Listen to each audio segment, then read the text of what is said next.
पुराने ज़माने की बात है कि एक गांव में फारूक नाम का एक लड़का था। एक दिन उसने अपनी माँ से कहा, माँ मैं छोटा हूँ, क्या मैं कोई बड़ा काम कर सकता हूँ? माँ ने मुस्कुराकर जवाब दिया, बेटा, हर काम बड़ा होता है अगर आप उसे दिल से और ईमानदारी से करें। इसने सोचना शुरू किया कि वो ऐसा क्या काम कर सकता है जिससे अल्लाह राज़ी हो।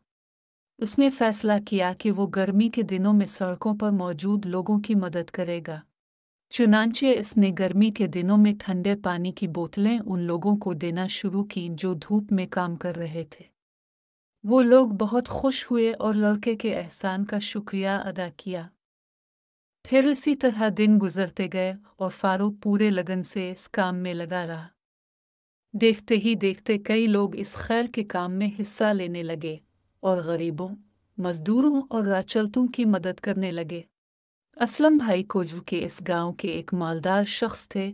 जब फारूक के इस कारनामे का पता चला तो उन्होंने इसे खूब सराहा और इनामात से नवाजा और गांव में मुख्तलिफ जगहों पर ठंडे पानी की सबीलें बनाने का हुक्म दिया। और उस तरह फारूक की छोटी सी नेकी एक बहुत बड़े खैर का जरिया बन गई।